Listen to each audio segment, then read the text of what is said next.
तलाल साहब, ये जो बयानात हमने सुनाए, जो तनकीद इस वक्त हो रही है पीपल्स पार्टी की नून लीग पर और नून लीग की पीपल्स पार्टी पे, क्या ये संजीदा तनकीद है या सिर्फ सियासी बयानबाजी है इलेक्शन कैंपेन के लिए? क्योंकि बहरहाल पीपल्स पार्टी आपकी इत्तेहादी है, उनके बगैर आपकी वफाक में हुकूमत टिक नहीं सकती है। बिस्मिल्लाहिर्रहमानिर्रहीम। शहजाद साहब, हम हमेशा से कहते रहे हैं कि सियासत जो है वो परफॉर्मेंस पर परखी जानी चाहिए। हुकूमतों और पार्टीज की जो सियासत है उसको तोला जाना चाहिए परफॉर्मेंस से, काम से, नारों से, नगमों से, तकरीरों से नहीं तोला जाना चाहिए। बड़ी अच्छी बात है, बात परफॉर्मेंस पे आई है, बात परफॉर्मेंस की होनी चाहिए। क्यों ना हो? क्यों पेशावर, लाहौर, कराची, कोयटे का ये मैं कंपैरिजन ना हो, मुकाबला ना हो, और क्यों ना ये देखा जाए कि कौन कितनी देर से इक्तदार में है और उसने क्या दिया है। जब तक परफॉर्मेंस जो है ये नैरेटिव नहीं बनेगा, परफॉर्मेंस जो है इसका कंपैरिजन लोग सामने रख के फैसले नहीं करेंगे, तो फिर नारों से, नगमों से, तकरीरों से पेट नहीं भरते, ना ही मुल्क चलते हैं। बहुत अच्छी बात है, कोई हमारा एलाय है या ऑपोजिशन में, परफॉर्मेंस पे बात होनी चाहिए, परफॉर्मेंस पे बात होती रहनी चाहिए। जो अच्छा काम करे उसको वोट मिलना चाहिए। तो जो परफॉर्मेंस पीपल्स पार्टी की बताई है राना सनाउल्लाह साहब ने, वो ये कहते हैं कि 3,500 से 3,500 अरब का डेवलपमेंट फंड था, वो खा गए, पैसा दुबई लेके चले गए। इनका सिर्फ एक ही काम है कि वो करप्शन करते हैं। जुल्फिकार अली भुट्टो के बारे में साद रफीक साहब ने कहा कि वो एक फाशिस्ट लीडर थे। तो यानी कि ये आप कह रहे हैं सियासी नारे नहीं है, ये वाकई आप उनकी परफॉर्मेंस बता रहे हैं। आप समझ 3,000 अरब रुपए करप्शन में खा के दुबई लेके चली गई है, तो फिर क्या वजह है कि आप लोगों ने इलेक्शन के बाद आसिफ जरदारी साहब को सदर मुंतखब किया, उनको सूबाई हुकूमत बनाने में बलूचिस्तान में उनकी मदद की, केपी में जो है आप लोगों ने इत्तेफाक किया कि कुंडी साहब वहां पे बनेंगे गवर्नर। ये क्यों किया फिर आप लोगों ने, जब आप समझते इतने करप्ट हैं? देखिए, मेरा ख्याल है बारी बारी मैं इन दोनों चीजों का जवाब। एक सबसे पहली बात तो ये है कि हम अपनी नैरेटिव, अपनी जो ऑब्जर्वेशन है, हमारे पास जो इंफॉर्मेशन है वो लोगों के सामने रखते हैं, उसके बाद लोग फैसला करते हैं। अब ये बहुत सारी ऐसी चीजें हमने कहीं, कई जगह लोग जो है उसको बाय करते हैं, कई जगह बाय नहीं करते। आप देख लें केपी को, यानी केपी पिछले 3 वहां उनकी हुकूमतें हैं, और कहते थे तब्दीली लेकर आएंगे, गवर्नर हाउसों को खत्म कर देंगे, वीआईपी सब कुछ खत्म हो जाएगा, आम इंसान जो है वो यूरोप की तरह रहेगा, पेशावर जो है वो न्यूयॉर्क लगेगा। लेकिन अभी भी लोग उन्हें वोट देते हैं। जब लोग वोट दे दें तो फिर मजबूरी है कि फिर मिलके चलना है, या फिर उसके बाद अगले इलेक्शन तक इंतजार करना है। सो हम अपनी जगह, हमारी इंफॉर्मेशन या हमारा जो बयानिया है या हमारी जो परफॉर्मेंस के बारे में राय हम देते हैं। हाँ, अब अगली बात आपका मैं कहता हूं कि कौन पैसे कहां ले गया, कहां नहीं ले गया, मैं इसके लिए कोई दूसरे तरीके से आपके सामने अपना केस रखता हूं। आप पंजाब आ जाए, मेरे गांव में लोग आज भी कूड़ा उठाते हैं। कराची, पेशावर, कोयटा में कोई सॉलिड वेस्ट या इस तरह का कूड़ा उठाने का इंतजाम नहीं है। हमारे पंजाब जहां हुकूमत रही है वहां पर सीसीडी भी है, वहां सीटीडी भी है, वहां फोरेंसिक लैब भी है, वहां पर ऑरेंज लेन्स भी हैं, मेट्रो भी है, अंडरपास भी है, ओवरहेड भी है, पार्क भी है, मुफ्त दवाइयां भी है, कारपेट सड़कें भी हैं, सबज ट्रैक्टर भी है, सबज बसें भी हैं। ये है मेरा पंजाब। आइए बाकियों का कंपैरिजन कर लें। बाकियों को पैसे तो बराबर लेकिन मिलते लेकिन हैं, देखें, उतने बात केपी बात को खाली ये मिलते हैं, तो नहीं है उतने ना कि पेशावर को पंजाब में मिलते कितनी तरक्की हो रही है। तलाल साहब, अगर ये वाकई 2,500-3,000 अरब रुपए की करप्शन करके पैसा दुबई ले गए हैं, जिस वजारत में आप बैठे हुए हैं, एफआई आपके अंडर आता है, करें ना तहकीकात। अगर आप नहीं करेंगे तहकीकात तो फिर मुस्तफा नवाज खोकर जैसे कह रहे हैं कि ऐसे लड़ रही है पीपल्स पार्टी और नून लीग जैसे कोई सच्ची मुच्ची का इलेक्शन हो रहा है, तो वाकई लोग समझेंगे कि सियासी बयान आते हैं, नूरा कुश्ती है कुछ सीटों के लिए, इलेक्शन जीतने के लिए। लेकिन अगर आप समझते हैं कि वाकई पीपल्स पार्टी इतनी करप्ट है, तो आप तो इस वक्त बड़ी पोजीशन में हैं, उनके खिलाफ एक्शन लें। देखिए, गुजारिश ये है, मैं आपको दोबारा से कह दूं कि देखिए, बहुत सारी परफॉर्मेंस जो है उसके बाद आप अंदाजा लगा सकते हैं कि पैसा कहां गया। क्या ये पूछा नहीं जाना चाहिए कि केपी का पैसा केपी पे लगा नहीं लगा, या किसी डंपर ड्राइवर की अकाउंट में से 15 अरब निकल आया? क्या सुनामी ट्री जो है वो लोगों की जेबें भरने के लिए था, या पर सुनामी ट्री लगे हैं? क्या वहां की जो पेशावर मेट्रो है वो 100 अरब में भी आज तक नहीं बनी, और शहबाज शरीफ ने उससे कम पैसों पीटीआई को में तो छोड़ा 4 ना, शहरों में उन्होंने तो मेट्रो वैसे ही बना दी। बाइकआउट करके अपने आप मुझे को आउट कर लिया है। मुझे बात मामला ये है कि इस वक्त पीपल्स मुझे पार्टी बात पे आप करने अटैक कर रहे हैं, तो पीपल्स पार्टी मुझे वाकई अगर इतनी बात करप्ट है तो आपके शहजाद साहब इत्तेहादी बात क्यों तो हैं? और सिर्फ ये थोड़ी है कि सियासी मैदान में आप एक्सपोज करेंगे, आप एक्शन लें उनके खिलाफ फिर। शहजाद साहब बात देखिए, जो उसके बाद अगली जी बात जी। आ गई इसी तरह ही सिंध की। सिंध में आप गवर्नेंस देख लें, सिंध में आप अदारे देख लें, सिंध में आप परफॉर्मेंस, आप सिंध में आप जाते हैं कराची, आप कराची, लाहौर और पेशावर और कोयटा का मुआवजा कर लें और उसके बाद देखें कि पैसा लगा कि नहीं लगा। उसके बाद रही कार्रवाई करने की बात।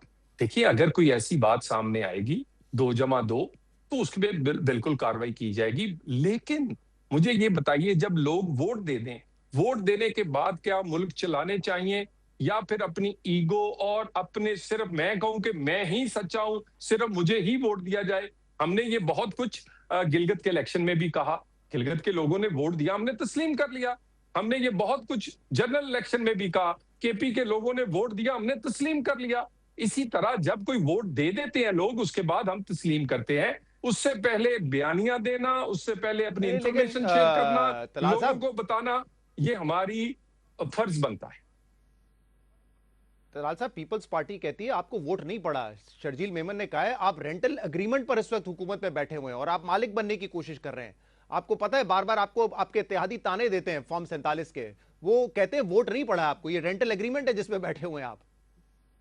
देखिए, नवाज शरीफ को वोट एक दफा तो नहीं पड़ा ना जी। उसको तो वोट उस वक्त भी पड़ा है जब मुशर्रफ की आमरीयत थी। उसको वोट उस वक्त भी पड़ा जब सिविल आमरीयत इमरान खान और जनरल फैज की थी। उसको वोट हर उस दौर में पड़ा है, इसलिए पड़ा है कि वो काम पे वोट लेता है, कारकर्दगी पे वोट लेता है। आए मेरे गांव देखें, कारपेट सड़क गुजरती है, वहां पर बेहतरीन आपके शहर से अच्छा हॉस्पिटल है, वहां पर किसी थाने में कोई नाइंसाफी नहीं होती। किसी की बेटी, किसी की मां को कोई अगर तकलीफ पहुंचे तो शाम होने से पहले वो बंदा कैफरे किरदार तक पहुंचता है। ये है पंजाब। और उसके बाद आइए तो सही, कौन सा शहर है जहां सब्ज बस नहीं चलती? कौन सा गांव है जिसमें सब्ज ट्रैक्टर नहीं है? कौन सी ऐसी जगह है जहां पर जो लोगों के पैसे वो लोगों पे नहीं लगे? तो ये कारकर्दगी है नवाज शरीफ की। नवाज शरीफ काम और कारकर्दगी पे वोट देता है। वो नारों, नगमों या ये कहकर वोट नहीं लेता अपने बड़ों का नाम लेके, वो अपना काम दिखा के वोट लेता है। अच्छा तलाल साहब, काम दिखाएं ठीक है, आप पंजाब में दिखाएं, लेकिन अभी एक तनकीद ये भी हो रही है कि चीफ मिनिस्टर पंजाब इस वक्त एजेके में है, वहां पे सियासी जलसे कर रही हैं और वहां पे जो है ऐलानात भी कर रही हैं, लैपटॉप बांटने के ऐलानात कर रही हैं, डेवलपमेंट्स के ऐलानात कर रही हैं। ये तो आपको पता है, इलेक्शन कमीशन चाहे पाकिस्तान का हो, चाहे एजेके का हो या जीबी का हो, बड़ा क्लियर है कि एमएनए एमपीए जाकर कर सकता है, तहरीक चला सकता है, इलेक्शन कैंपेन कर सकता है। पब्लिक ऑफिस होल्डर, कोई चीफ मिनिस्टर हो, कोई मिनिस्टर हो, वो तो नहीं कर सकता कानूनी तौर पे। और पीपल्स पार्टी इस पर अगर एतराज कर रही है तो दुरुस्त कर रही है। तो क्या वजह है कि नवाज शरीफ साहब वहां पर हैं, वो पार्टी के सदर है, कोई ओहदा नहीं है, वो जाकर करें कैंपेन। मरियम साहब किस कैपेसिटी में ऐलानात कर रही है वहां पर?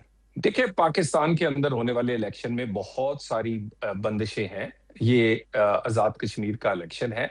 इसमें डिफरेंट किस्म के आपके इलेक्शन कमीशन के रूल्स और बाकी चीजें हैं। और अगर कोई ऐसी चीज है तो वो उनका फर्ज बनता है वो जाए इलेक्शन कमीशन के पास। हर चीज जो है इस वक्त उसमें पीपल्स पार्टी जो है ऑन बोर्ड है। और इस वक्त हुकूमत है पीपल्स पार्टी की, जरा मैं याद करवा दूं, कश्मीर में। तो बात ये हुकूमत तो उनकी है। अगर बाहर से मैं जाके वहां तकरीर कर लूं, हुकूमत किसी की हो, तो आप मुझे ना कहें बल्कि उन्हें कहें जो हुकूमत में है, और कश्मीर में पूरी का पूरा अख्तियार उनके पास। नहीं लेकिन वो देखे ना, जो आपने जैक को कलअदम करार दिया गया, वो बिल्कुल ठीक है, फैसल राठौर साहब प्राइम मिनिस्टर हैं, उन्होंने इसको ओन किया बाकायदा। लेकिन आज बिलावल साहब कहते हैं कि कश्मीर अगर बंद पड़ा हुआ है तो वो वफाक की वजह से पड़ा हुआ है, उसकी जिम्मेदारी वो आप पे डालते हैं। और अब जब इंटरनेट वहां पे कुछ जगहों पे खुला है तो उसका क्रेडिट भी लेने कि हमने आवाज उठाई तो वफाक को ये करना पड़ा, इंटरवीन और खोलना पड़ा इंटरनेट। तो यानी कि जो कुछ हो रहा है, वो कह रहे हैं कि अगर बातचीत के जरिए आप सियासी मसाइल नहीं हल कर सकते तो वो उसकी जिम्मेदार, वो कह रहे हैं पीपल्स पार्टी नहीं है, आप लोग हैं। और वो बता रहे हैं लोगों मैं को कि थोड़ा आप सा हमें वोट दें, हम ये मसला हल करेंगे आपका। मैं जी। थोड़ा सा याद करवा दूं, जब भी हमारी हुकूमत आई है तो गिलगित का जो आजाद कश्मीर का बजट है हमेशा 2 से 4 से 6 गुना हुआ है। उस वक्त तो कोई ऐसी बात नहीं थी। हमने हमेशा स्पेशल तवज्जो दी है। हमारी बड़ी एफिलिएशन है हमारे साथ इनका बड़ा एक ऐसा, इसीलिए तो नवाज शरीफ ने कहा है कि वो नवाज शरीफ जो ओहदों से बड़ा है, जिसके लिए वजारत उज़्मा बहुत सारे ऐसे लोग होते हैं जिनके लिए वो किसी कुर्सी पे बैठे तो उस कुर्सी की अहमियत बढ़ जाती है, लेकिन कुछ शख्सियात ऐसी होती हैं कि वो अगर किसी कुर्सी पे बैठ जाए तो उस कुर्सी, उस ओहदे की अहमियत बढ़ जाती है। अगर नवाज शरीफ कहे कि मुझे आजाद कश्मीर का वजीर आजम या कश्मीर का वजीर आजम बनना है, तो ये एहसास और इमोशन जो है जिनके पास हो वो ही समझ सकते हैं कि कितना लगाव है। सो कश्मीर हो, गिलगित हो, इस पर हमने हमेशा स्पेशल इन्वेस्टमेंट की है ड्यूरिंग हमारी हुकूमतों में। बेशक वहां पर हमारी कश्मीर में या गिलगित में हुकूमत ना हो, और अभी भी करेंगे, और ये हम अपना फर्ज समझते हैं कि ये हमारे वो हिस्सा है कि जिसके बगैर पाकिस्तान और तहरीके पाकिस्तान मुकम्मल नहीं होती।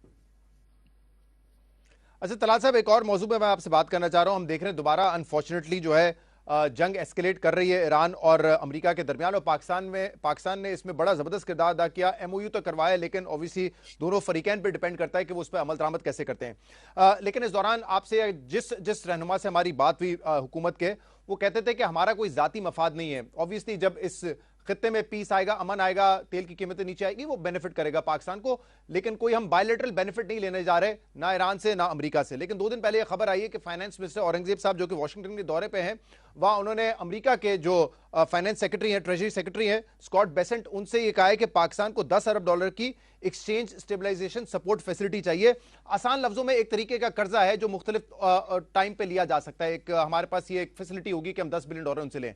तो फिर हम क्यों ऐसे मौकों पे पैसे मांग रहे हैं? क्योंकि दोबारा ये तासुर जा रहा है कि जैसे मुशर्रफ दौर में वॉर ऑन टेरर की वजह से हमें $20 बिलियन मिले, जिया साहब के टाइम पे हमने फिर पैसे लिए उनसे, उसी तरह क्योंकि हमने एक पीक में एफर्ट किए, तो अब हम अमेरिका से एक लोन मांग रहे हैं।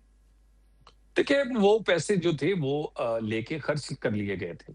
ये ऐसे पैसे नहीं है हम मांग रहे। हम ट्रेड की बात करते हैं, हम और बहुत सारे कारोबार और जो बहुत सारी ऐसी चीजें हैं। हम चाहते हैं पाकिस्तान में जो अमेरिका है उसकी कंपनीज इन्वेस्ट करें, और बहुत सारी कंपनीज उनकी हमारी ऑयल और गैस में इस वक्त बड़ी एग्रेसिवली उसको परसू कर रही हैं। हम कहते हैं वो माइंस एंड मिनरल्स में आए, उनके पास वो टेक्नोलॉजी है, वो निकाले और उसका फायदा पाकिस्तान को, पाकिस्तान के उन हिस्सों को हो। हम चाहते हैं कि उनकी इन्वेस्टमेंट हम सबको कहते हैं, मगर ये वाली जो आप कह रहे हैं ये उससे बहुत मुख्तलिफ है कि जो पैसे लेकर खर्च कर लिए जाते हैं।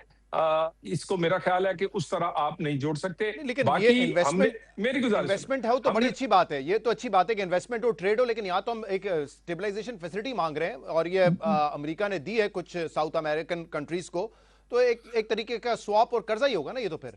नहीं, देखिए ना, वो बहुत सारी वो हमने अपने दोस्त ममालिक से भी ली है, वो सऊदीया से भी ली है, वो यूएई से भी ली थी, वो कतर से भी ली थी। वो बहुत सारी इस तरह की जो चीजें हैं, लेकिन ये इसको बिल्कुल कह देना कि उस तरह के कोई पैसा हमने लेना है और उसके बाद उसको खर्च कर देना है, जो वो पैसा, ऐसी बात नहीं है। और बाकी रही बात, तलकात दुनिया से बेहतर करके हमने मनवाया है, एक ने नहीं, दो ने नहीं, कोई ऐसा जरीदा, कोई ऐसा तजिया निगार नहीं है जिसको पाकिस्तान ने हैरान नहीं कर दिया।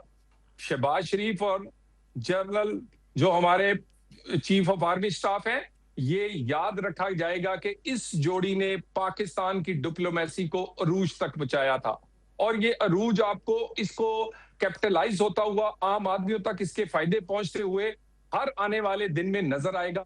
क्या लोग अब मानते नहीं कि पाकिस्तानी की ग्रीन पासपोर्ट की किसी और जगह इज्जत में इजाफा हुआ या नहीं? मानते हैं लोग कि अब लोग उन्हें इज्जत की निगाह से देखते हैं, और भी बहुत सारे फायदे इस मुल्क और इस मुल्क के लोगों को इस डिप्लोमेसी की जो कि इस जोड़ी ने की है, उससे पाकिस्तान को फायदा हुआ।